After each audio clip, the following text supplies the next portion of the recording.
Hello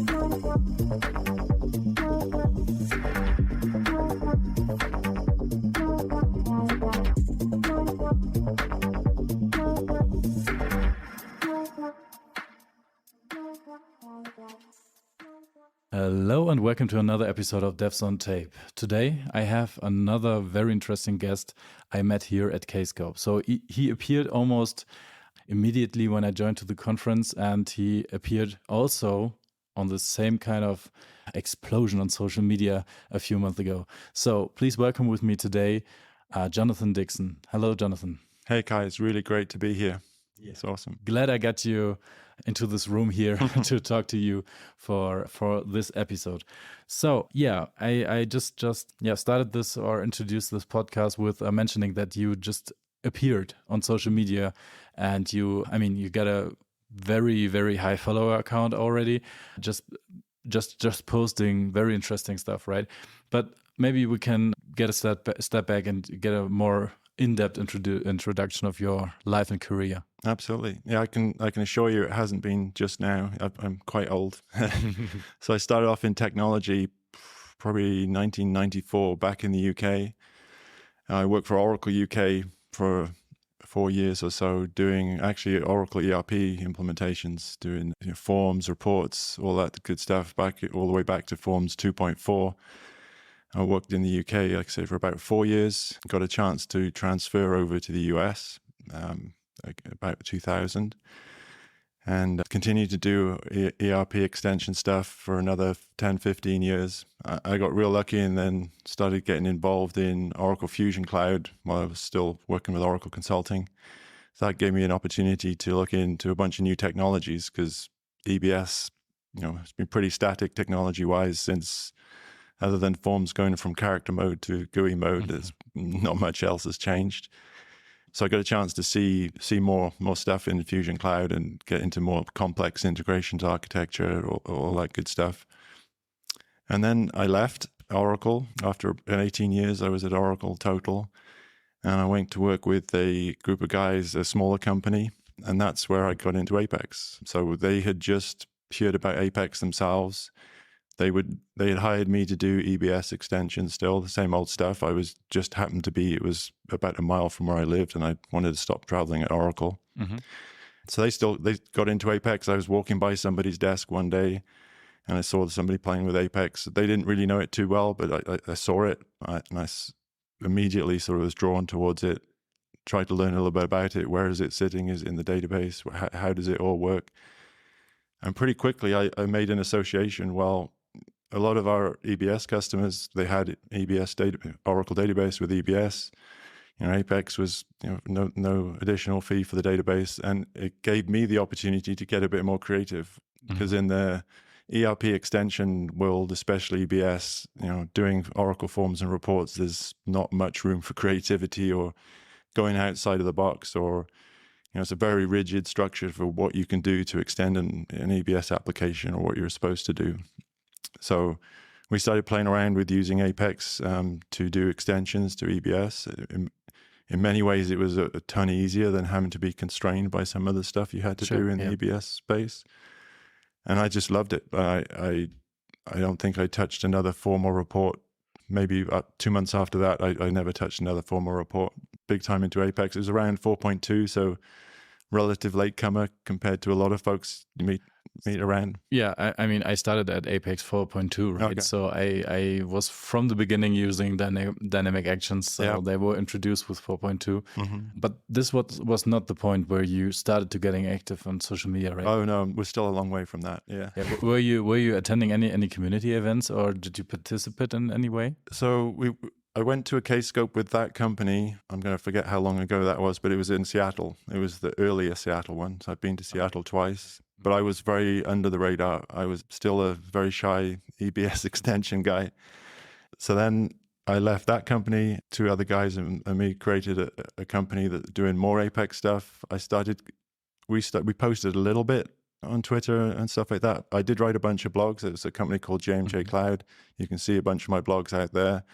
But we sort of advertised it as part of the company as opposed to me personally. And that's probably one of the regrets from back there, that I didn't make those blogs mine. And I see a lot of people making that mistake and posting solely to their company, and they don't own that I can understand IP, that, right? yeah. Mm-hmm. So then COVID came along. We were real busy. I was doing 60 hours plus a week. My wife and I were moving from Texas to California at the same time. We did the math and we figured we could retire. Oh, yeah. So we went to California, and I retired for about a month. Sat on the beach for a month, basically, didn't do not too much. I'm just trying to imagine how it would be to retire and be in California at the beach. Why did you come back?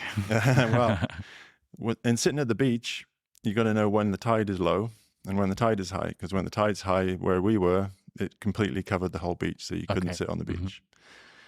So, having done a lot of Apex, I put together a little Apex app, and the NOAA organization in the US has web services to tell you exactly what the tide level is now and predictions for what it is in the future. So I built an Apex app. Of course.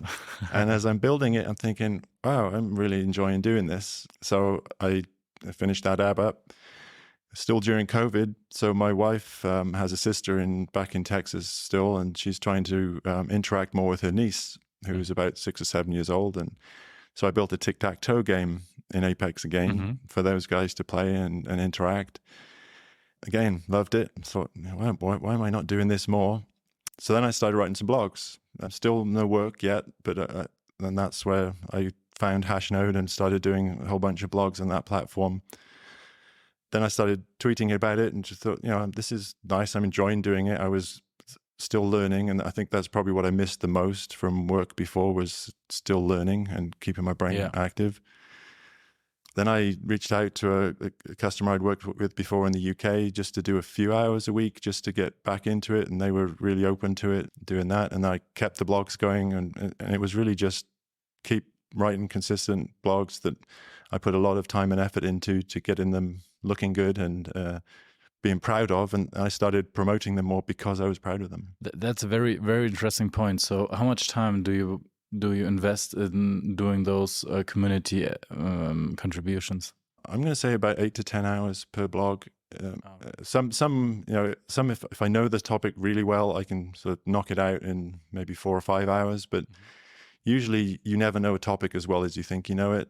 So I go to write about it, and I'm not a big promoter of myself. So the first few blogs that went out, I was very concerned that I was going to get criticized, and or people would say, well, that's not the right way to do it, or whatever.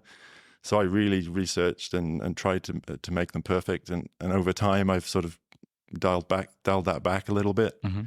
But yeah, I would say on average 8 to 10 hours, because there's 2 or 3 hours of doing a POC. I always write code for every blog I do to make sure it does what I say it's going to do. Yeah, sure. Of course. Then just sort of knock out a draft, and I might revisit it 10 or 15 times. I'll do a whole bunch, come back to it, tweak it, go away again, come back again, and that's my method. That's quite an invest, right? Yeah, it really is. But I get a huge amount out of it. I mean, I really do enjoy it. I mean, you did the right thing to say, Kai, yes, I'm coming to your podcast. Everything is great. So there's no critics on here who are going into your stuff, because I mean, what should they criticize? We were talking about your career, right?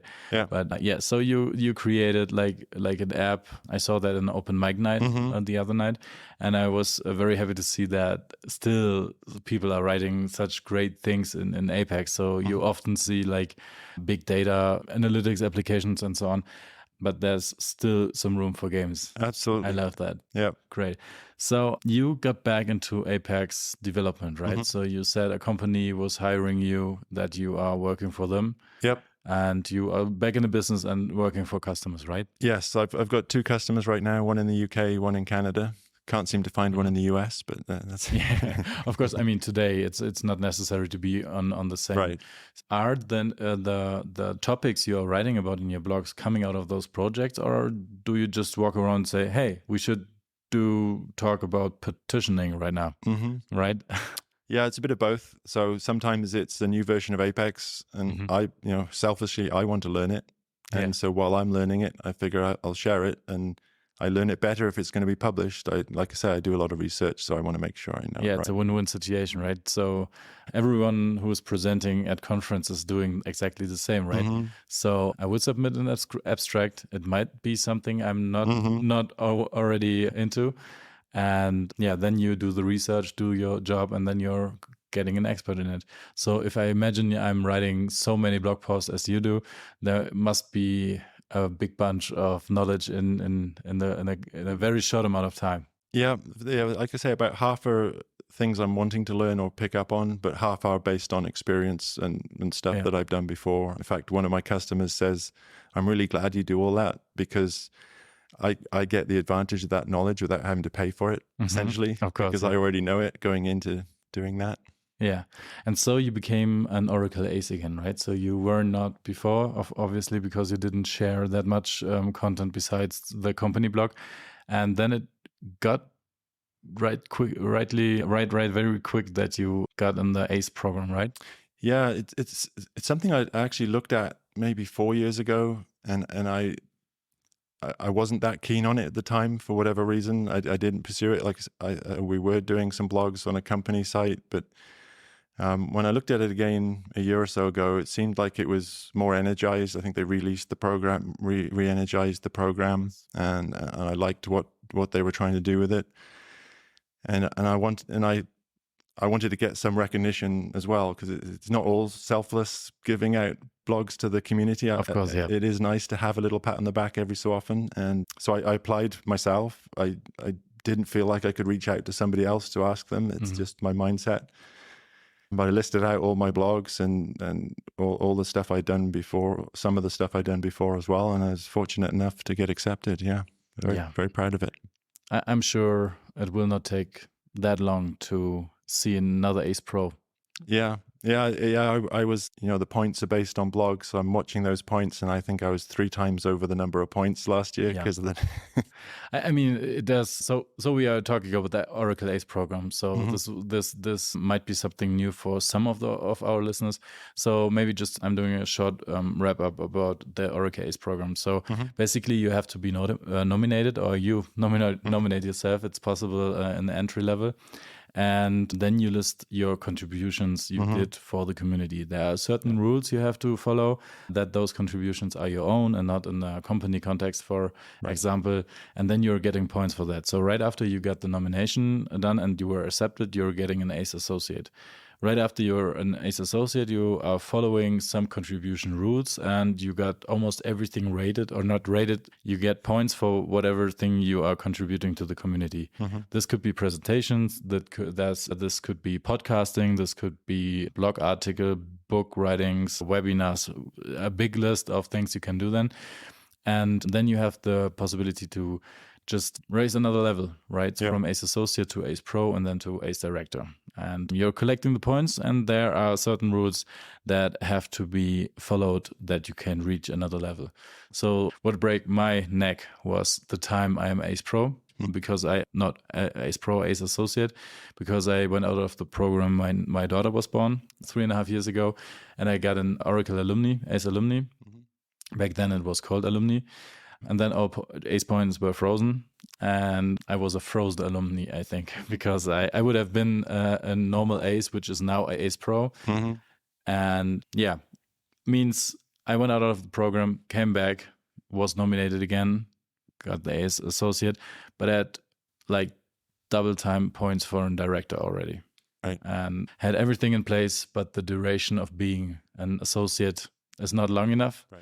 And the duration from an earlier promotion to pro, which happened in August, is not long enough for now to have this upgrade after this current evaluation phase. So we are watching, and we're collecting points again. And I don't really know when you were promoted to ACE. You're an ACE Associate right now. Or I'm an Ace Pro right Ace now. Pro. Yeah, I don't confess to know the program inside out, but I submitted myself as an Ace Pro. I don't think you can submit yourself as a director, but you can submit the form as a pro. I wasn't expecting to get it, but I like I say, I had blog posts spanning a number of years, even though they're a company site, and I presented at Open World once on Ords, and I presented 2 other times at Kscope in previous years. like I say, I was under the radar then, so people didn't know me from now. So I had some history of stuff to say that I had been contributing previously. That's great. So you ended as an Ace Pro. That's cool. Yeah. Yeah. So yeah, keep contributing. I'm looking forward to see another director in front of me in the future. But I'm very interested in this switch. So I'm not into. I didn't understand yet. When did this switch in your mind happen that you are now now I'm contributing to nearly everything, and now I'm outcoming, right? Not under the radar, but now I'm confident enough to just share whatever it is. It's weird. I'm not convinced I know the answer to that question, Kai. It definitely had to do with the retirement and everything, because like I say, everything got a bit overwhelming with moving and COVID and everything. So I sort of got out of the game, and just having time to reflect and think and back over my career and realize that, yeah, I've done some stuff that's worth sharing. And I just got over that hump. Like I said, up until that point, I was always reticent to publish stuff because I wasn't sure what other people were thinking. Because I've been to Kscope a few times, and I'd see all these guys that knew their stuff, and I'd be sort of wide-eyed and still do. Like a whole bunch of people have walked up to me this week and talked to me, and I said, "Why is he talking to me?" It's weird. I'm just sort of getting used to it. I heard that very often from fresh and new speakers that are active in the community, right? So I brought a colleague of mine to the conference, and that's the first time he met you, right? So, and he was saying, Jonathan Dixon is here. And I said, yes, the first time I saw him too. and I was just curious because I didn't know where you are coming from and why. So like you see kind of a journey when someone enters the community. So by the way, it's the best community you could have joined in, because you see so many great people and they are grateful for what you're doing, right? But the journey is starting at some point, then they're starting doing presentations, getting better and better, and do more and more stuff. And it was like instantly Jonathan Dixon is on the screen, and that's it, right?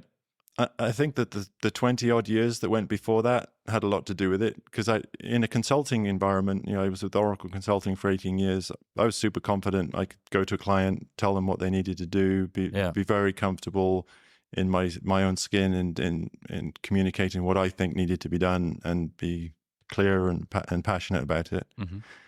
It was just sharing that with the outside world that took a bit of getting used to. And that was, I think, retiring, taking a complete stop, reevaluating, and then saying, well, I do know stuff. I've proven I know stuff, and now I'm going to start sharing it. And it's getting better and better, right? So if you see how grateful the people are, and you do it here in person, because when you're doing a presentation or when you're just being there and answer questions, here in America, you're really, really seeing the gratefulness of the people saying, I'm following you. And for example, that I used this blog post to solve an issue at a customer side. And this was extraordinary for me, that I just get the abo on your blog, right? So the subscription. Yeah, pretty cool. And thank you for contributing on this thing. So yeah, what are you doing on the conference here in Kscope23? So I've actively done 2 presentations so far. I did one presentation on building faster REST services with ORDS on, I guess I'm not even sure what day it is today, but that was on Monday.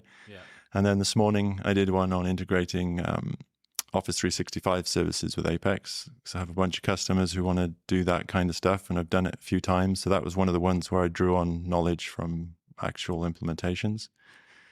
And then I was super fortunate to be on the ACE panel today at lunchtime. Again, super nervous, never done anything like it before in my life.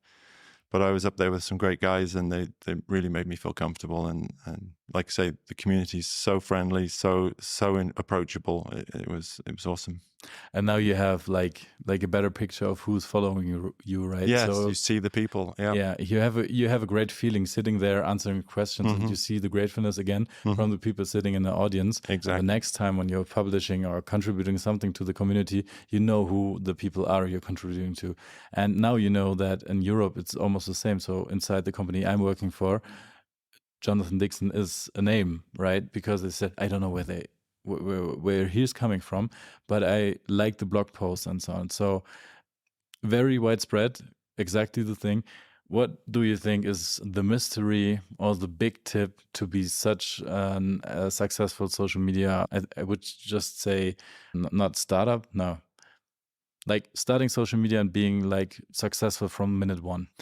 Yeah, it was funny because I had 37 Twitter followers a year ago. Yeah. Now it's 1,100 or whatever. For me, I did a bit of reading on blogging, and not too much, but I did a few hours of research, and it seemed like quality and consistency, and it's the same in your career or anything else you do. Really, it's quality and consistency. If you do something really well, and it's clear that you enjoy what you do because it comes across in what you do. So if you write something that you enjoy writing about, and just being consistent. And so I'm now committed to doing, I think 3 blogs a month, and people expecting to see that. They know that the blog post is going to be coming out. It's a bit daunting to begin with, knowing you've got to create that content. But like I say, I love doing it. So that's the biggest thing, I think, is that I really enjoy doing it. Great. Do you plan to expand the contributions in the social media world a little bit more, like dancing on TikTok or something like that? It's funny. I'm a big fan of Conor McDonald. The things he does, I definitely wouldn't go. I'm not extrovert enough to do that kind of thing. Yeah. And I really like that show that Anton does on a Friday, that YouTube show. So I'm intrigued to think about something like that. Still haven't figured out the right thing to do yet. I mean, the first step could be just to reach out to those shows and be present at these shows, right? That's a great idea. Yeah. Because I mean, you're a guest at Devs on Tape. Mm-hmm. It is maybe not comparable with like the Anton show there. Mm-hmm. I call it Anton show. But I mean, to be guest there and you see what's maybe missing at such a format. Mm-hmm. And I mean, Conor McDonald, we had him in the podcast last year. Awesome. And he was talking about exactly what he is doing, and there's so much time in it. Mm-hmm. I don't think that in a normal life. I mean, maybe you retire again just to focus on social media activeness. Yeah. But yeah, so almost like 1,000 and a couple followers in 1 year is quite a good thing when you see that the community we are in is not that big, right, as like influencers are reaching way higher scores and followers, but in this bubble where we are working in, it's quite a neat number, I think. Yeah. So did you prepare blog posts for the time being here at Kscope? Well, I've scheduled or something. I'll tell you a secret. I've got about 8 blog posts in draft mode at any one time. I get anxious when I have less than 5 blog posts ready to post. So I've got blog posts ready to go. I've seen a whole bunch of stuff this week that I want to go and look at. Like I just saw something on WebSockets. I knew nothing about WebSockets. So I'm going to go try and figure that out next week, I guess. So yeah, I'm always getting ideas for stuff. So it's fascinating. So let's hope that your need for new information will never end, right? Yeah. Okay, so your plans for retirement are gone. Yes. So you want to stay in the business for at least like... Yeah, probably till I keel over. Yeah, it's like I say, there was a bit of a panic moment for a couple of months, and then I love it so much. I'm going to make sure I'm never going to get that far, do that many hours a week anymore, because that was a part of the problem, and I'm very conscious that I'm not going to do that again. Yeah. But I like I say, I love, even with customers, I love the feeling of helping people. Obviously, a benefit getting paid for doing that, but that sort of gives me life, if you like, to get that feeling. So are you working like full time right now, or do you do some kind of reduced hours so you can cover the time you are contributing stuff? Yeah, I'm doing less than 40. So I've got 2 customers at the moment. I'm very fortunate that they sort of understand that situation, and they've worked with me, and they still like working with me doing that number of hours. Because a lot of times people just need help here and there. That's not necessarily always, like in my ERP days, I did a 2-year project here and a 2-year project there. But in the Apex world, we're lucky because it could be a month-long project here and a 2-day project there. So working in the Apex world really helps with keeping it down. Fortunate that my wife works as well, so that financially I can do this. So that's great. Yeah, if I could imagine, like just working for fun with reduced hours in California. Yeah. I don't want to sound jealous right now, but yeah, we are again very grateful that you're attending or that you're contributing your knowledge, and yeah, very great to hear that it can avoid people from going into the retirement. Yeah. That it's, I mean, you couldn't do it with forms, right? No, exactly. Right. Yeah, I couldn't have built that Forms app to show when the tide levels were. It wouldn't have Yeah. worked out. Yeah. Great. So you talked about your presentations you're doing here at Kscope. Will you publish them on your platform so everyone from our listeners maybe can access them? Yep, I've already published them on Twitter and LinkedIn. Both of the presentations are based on blogs I've done. The blog links are in the presentations that I tweeted. So I'm just really expanding on principles that I have blogged about before. Yeah. And then obviously if anybody sees anything and they have any questions, I'm open to go Great. through. So I will put those links to the mentioned presentations in the show notes so our listeners can access them really easy. All right. So what are your plans still for the conference now? So you had two talks. Today we will share the ACE dinner together. Mm-hmm. But what are the plans for the rest of the conference? Do you have still more talks to visit besides the WebSocket? I don't remember what my schedule is for tomorrow, but I'm definitely looking to learn more. And most of the time I'm at conferences like this, I'm just trying to think of like the WebSocket thing I saw. And I saw Philip did a presentation on offline, and I'm going to see yours tomorrow as well, and see which way is the best way to do that. So this podcast is not self-marketing, so I'm glad you're saying that. So yeah, those kind of things, and I might not go out and do that, but you get pieces from these ideas that you can then leverage, and that's what I get out of it anyway. It's like Philip's presentation I just saw. I thought, well, I don't have a use case for the whole thing, but I could see where I could store something locally and do something with that. So it definitely gives me inspiration to then think about. And I think this is the spirit. So from personally, when I have to answer this question, from this conference or from almost every conference, I have like kind of a inspiration I'm taking out of the conference. And when I'm heading home, I have like 1,000 ideas. So that's what my colleagues are saying the same. We are mirroring our ideas. And if you compare that to being at home during COVID and you have like zero inspiration, you don't have the energy or you don't have the spirit to, not the spirit you're saying in America, right? So you don't have that tension that you want to do something new and you want to evolve your stuff, right? And when you're going back from a conference, especially from Kscope, you have a whole bunch of ideas and inspirations and you want to check it out right now. And regarding the offline and the WebSocket stuff, this is really the future, I think. You might get some new stuff from the guy presenting tomorrow of the offline topic. Looking forward to it. Offline topic, right? It's always a great thing to get some inspiration and always think about what to do next, right? So you can be a specialist in things that are already out there, or you can just be the guy who is bringing out, or the guy, the boy or the girl or whatever, to bring out the new stuff, right? You have to explore, you have to do researching. And as long as I'm into this topics, I will try to get offline into the Apex project or the Apex framework natively. All right, so I will ask you now some questions from our categories, because we are comparing our guests with the same questions and they are separated in different categories. So hypothetically, in private and consumption. We will start with hypothetically. If you could undo one technological trend in the past, what would it be? I would say I forget the name of the technology, I apologize. It's the distributed computing, where people were doing, like, I guess some technologies like Netflix warrant having 1,000 or 1 million servers. But I guess I'm pretty biased being from an Apex perspective, and where it's all mostly one server. But I just think people make technology too complicated. For example, I was in the second ever Fusion applications project. It was an on-premise project. And somebody showed me the architecture diagram for Fusion applications, and I nearly fell off my chair. I swear there was 50 boxes in that diagram. Okay. And I still believe all of that could have been done in Apex. I firmly believe that.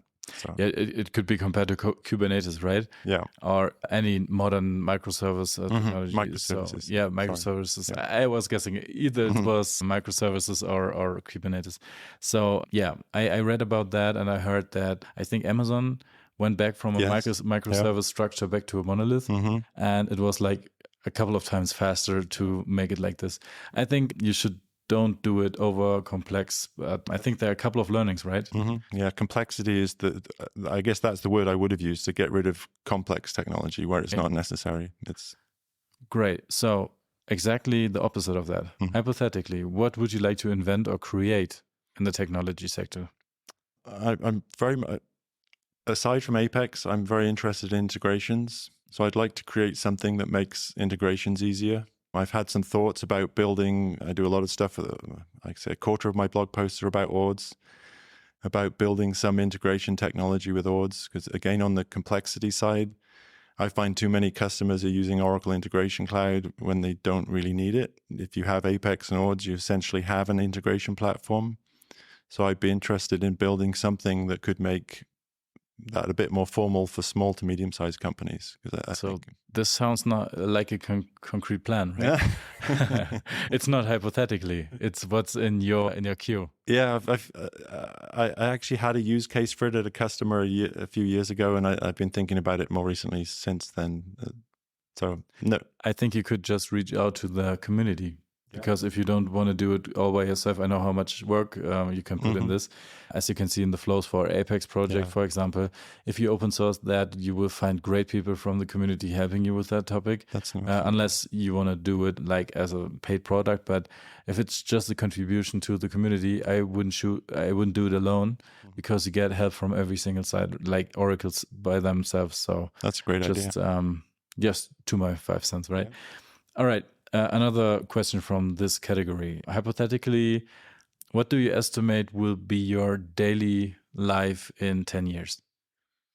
Hopefully it's exactly what it is now. So it's about 6 or 7 hours heads down coding, just getting into stuff, writing blogs, coding, a couple of hours hiking, getting outside, spending time with my wife, sitting down, having a glass of wine at the end of the day.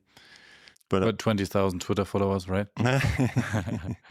Well, I was very fortunate. Adrian gave me an invite code to Blue Sky, so I'm going to start trying that out now. Oh, great. Awesome. So you're hiking. I heard that. Did you went to the Rockies here? Yeah, I have a friend who lives here in Denver, and he took me up there on Saturday. Oh, great. So we drove up to, didn't hike. We drove up to 14,000 feet, which I guess doesn't help very much with the folks in Europe. Yeah. I'm from the UK originally, so we didn't convert very well either. So my metric's not great. Yeah, that was the same as we are feeling like you have a jet lag and then you're losing your breath for any reason. Yeah. During a presentation, it was pretty hard to stay on top of things because, the air is way thinner, I guess. And they told us not to go on the Rocky Mountains on the first day when we arrive here. Okay. And the funniest story is that we were in the plane and watching like impatiently the screen to see when we were finally landing after 10 hours of flight time, airtime. And we saw the height on the screen, the altitude on the screen, right? And it was decreasing, of course, because we were landing. And we said, okay, it's just 1,600 meters. And then we thought, what's happening right now? And then it was reset to null. And then we found out to null, 0. Yeah, we found out that sure, and Denver was way higher than when we left off from Frankfurt, and we already noticed all the different things. Yeah, definitely. Yeah, and I notice this now when the jet lag is way better than the last days. That we're sitting in the 9th floor right now. It's even higher than the normal thing, and you have to adjust to that too, right?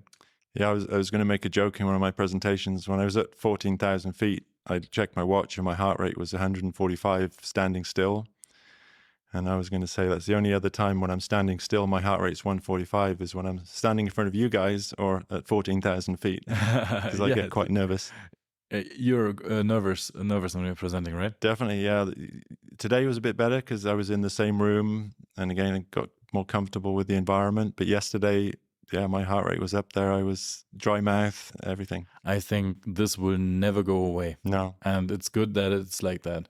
I learned to know people who are not nervous at all when they're going on the stage. And I would say you hear it or you're getting it, that there's no Yeah, not so much passionate. Right. They say that in sports, right? That if you don't feel nerves, then you don't want it enough, right? Yeah, exactly. But nice to hear that. Yeah, that another presenter is also so nervous before presenting. All right. So next category. Mhm. So we're in private now. So are you satisfied with your work-life balance currently? Currently, yes. A year and a half ago, very much no. Yeah. So what would be, I guess we already talked some of it, Mhm. but what would be one tip you would give someone who's exactly in the position you were 1.5 years ago? Is to ask. It never hurts to ask or to request, to say, it's getting a bit much for me. I need to be able to pull back. Because sometimes you just don't say it. You just get overwhelmed by it and you let it get too much. And what's the worst somebody can say is no, right? But Yeah. maybe they'll understand. And So directly approach either your manager or your in this customer. case, it was my business partners. Yeah. Yeah. Yeah. Okay, great. All right. So currently you are satisfied with your work-life balance, and this will hopefully never Mhm. change. All right. Next question, also from In Private. What role does your private environment play in your job? Are you surrounded just by geeks and just going from job to geek speech with your with your friends? So my wife is a functional financials consultant for Oracle ERP. Mm. So, having been doing ERP implementations, so we trade off ideas off each other, not technical, but business ideas and what might be useful to business folks. So I find that very useful. I think she finds it useful to understand the technology a little bit more. But my friends are generally geeks, so it's all geek talk there. But my wife, I get to cover the business side a bit. Yes, sometimes if you're just surrounded by geeks and you're just talking about technical stuff, right? Mhm. It's interesting, but it doesn't help you to shut off your Right. head after work, right? Yeah. So you have to be careful if it's even if you're working not that much, but if you're still inside your bubble all day, every day, it could be a problem. But Okay. who am I to tell to tell you here about that? But yeah, all right. So next question from In Private. Mhm. Would you show us your screen time on your iPhone or your cell phone without blushing? Yeah, I think I would. Yeah, I really don't do much apart from Twitter and LinkedIn. I don't do too much on my phone. I read the news, but yeah, that's about it. I'd be fine with that. But it's always on every free second you get your phone out and refresh the Twitter feed. Or I'll tell you what, that break I had helped with that, because I sat on not literally on the beach every day for a month, but most days, and it just sort of, I did a reset, and I still do. Like when I posted my slides this morning, I was curious to see if people were responding to that. yeah. But it's maybe 2-3 times a day now, not 2-3 times an hour.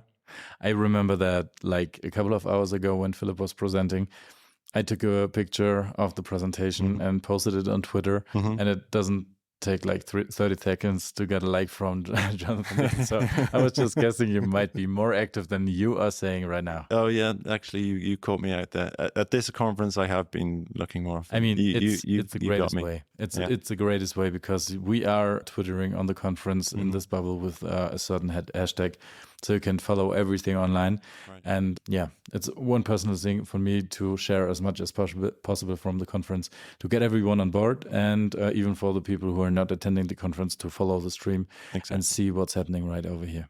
All right. So last category, consumption. How do you consume news and especially new knowledge? Do you read newsletters, Twitter, books, magazines, or even the Devs on Tape podcast? News. Like I say, I'm from the UK originally, so I have the BBC News app. It's more or less the only news. I have Apple News on my phone. So if I'm bored, I'll look at that. But if I want to read the news, I'll look at the BBC. For tech news, I look at Tech Meme. Is a website that has a feed and a website, so you can get a newsletter for just general tech stuff, like what's Microsoft doing, what's Apple doing, what have you. Pretty much everything Apex or Orange related is from Twitter or LinkedIn. What else? That's about it, really. That's pretty much what I focus on for news. Yeah, great. So maybe kind of already answered from the consumption category, but how do you deal with the growing flood of information via various channels, right? So you said you have the BBC app on your phone, you have the Apple News app, and that's it. So I would not expect too many notifications from them during the day. Yeah, I don't have notifications. I don't have notifications turned on for anything except for email. Okay. Literally nothing. So that helped me a lot. That was a big thing. So I decide when I look at my phone. Obviously, a phone call would come through, but and texts. So I guess I'm making exceptions already. But like, I don't have notifications on Twitter or LinkedIn or anything like that. I mean, to be able to be contacted, it should be great. So texting you, calling you, maybe DMs from social media's apps should be okay, in my opinion, because if someone tries to contact you directly, it's almost the same like emails, and it's not the same as when an app from a popular news outlet is sending you the news, boyfriend news from one of the pop stars, right? You should avoid that still. But I think that being reached is today something we are constantly in. So everyone can reach us through various channels, but you have to take care of that. You're not flooded by information. So your approach is just to disable everything and then just enable those channels you will be reached from. And then I'll check on a regular basis. So like most of the time you wouldn't expect to wait a day, more than a day for a response from me from like a Twitter DM, for example. Yeah. Emails, I'm more on it, especially in work. I'm an inbox zero guy. So I will hammer that inbox until there's nothing there. That was a question which was in the categories before. Inbox 0 or inbox 100,000. Oh, I get stressed out when I see the little red notification on people's inboxes when they're presenting. Yeah, I'm always looking at it. Yeah, right. Yeah, so inbox 0. Wow, there's nothing being held on. It's also like a parking station. It's also a privileged position because some people cannot physically do that based on their role too. So I mean, there is a way to archive emails or to put them away in folders. So there are badges on the folder, but your inbox itself is 0 because you took care of that. Yes. So that's the way I'm doing it. So I have that's good reminders that's coming back to me at a certain time when I'm thinking that I can answer those questions or meet the requirements for that. Inbox can be 0. And there are sometimes I'm doing it again and again and again, and then I lose track on that. But I'm trying to reach the goal to have an inbox 0, because if there are 3 mails, you're always seeing them. You're always tracking them what to do. If you have 100 mails, those 3 or 4 important mails are not visible anymore, right? So you have to go through them. So I had rules that are just sorting my emails away automatically. And I had rules that are just prohibiting me from watching those emails that are interesting, like go please newsletter folder. Inside the newsletter folder, go in your own thing, and I will just watch on the weekend or in the evening on these mails. But inbox 0 at the end of the day is something I wish like for years now, and it works for a week. But it's better than nothing. I just had an idea actually. So I did my Microsoft integration demo this morning. You could have a Microsoft integration to your email inbox and then use some AI to detect where that email should really be, which folder it should go into. This is a very, very interesting approach because, so for our listeners, I'm recording pretty much every day here at Kscope podcast episodes. And I had a talk with one guy. I will not include, I will not say it right now who it was, but we talked about the same thing, like not more than 30 minutes ago. No way. We were talking about AI in Outlook, because if someone puts a double booking of your calendar, there should be 3 emails deleted from the inbox as a sanction. And you should be able to reorganize your day by AI. So which appointment is with important people who are very, very hard to catch. Right. This should be staying on the same place. But usually you are eating at 1, for example. Then there should be a break. And those meetings are better afternoon. So you can concentrate on those things in this time. And now you are telling me we can do an integration from like Apex to the Office suite. I think we should come together on a table and find out what's the best way to find a solution on that. So that sounds like a great idea to bring in Apex AI into the Office suite. Yep. Great. In fact, I know an engineer at Microsoft, and they might beat us to it because they're putting in ChatGPT into everything they've got. I saw a couple of beta tests showing that, and I was seeing yesterday the Apex Office print guys from United Codes showing the demo, like templating generated by AI. I was a little bit frightened, but yeah, we will be covered with very well-crafted texts in the future, and we will never know who wrote them. Yeah. But maybe we all will get into reading more quality stuff because it's, I mean, it's auto-generated, but maybe we enhance our way to read things. Yeah, in my blogs, I use Grammarly. Yeah. Not to generate text, but because I'm not that good at grammar, and I'm not ashamed to say it, but I want people to read it and not get distracted by the grammar. Yeah. So, same here for this podcast when I'm recording in English. So there are a couple of occasions where, I mean, many of the people are just being angry about that, I think. But yeah, we are doing our best. So, and if you are using Grammarly, I didn't see a service which is optimizing voice on podcasts. So unless this service is coming out, you listeners, you should, just take it as it is. And it's perfect. Great. All right. So I have another last question for you from the category consumption. Do you turn off your cell phone at night? So is it completely off grid then? It's not off, but it's set to that mode where only my favorites would come through. So like family, essentially. Yeah. So emergency reasons we were just talking about. All right. So I was very glad to have you here in my podcast or in our podcast. Caro, unfortunately, cannot be here in America, but she, has a couple of sessions in Germany. You will hear them. But I'm very great that you accepted my invitation to this podcast. And I'm very happy to talk to you. It was very inspiring for me to see that it is possible to reach goals even after you maybe said that this is nothing anymore for you, so you want to retire. So this is some time ahead from me, but so it's basically just a thing of I wish you had or a path you want to follow, and you said, all right, I want to try that, and obviously you succeeded. Yeah. And that's a very inspiring thing, and maybe we get some open source software out in the future. Yes, and that's it. Thank you very much, Jonathan. Thank you, Kai. It's a privilege. I really enjoyed it. And thank you to our listeners. And yes, see you soon. Have a great conference, John. Thank you. And have a great time to our listeners. Listen up in 2 weeks to the next episode of Devs on Tape.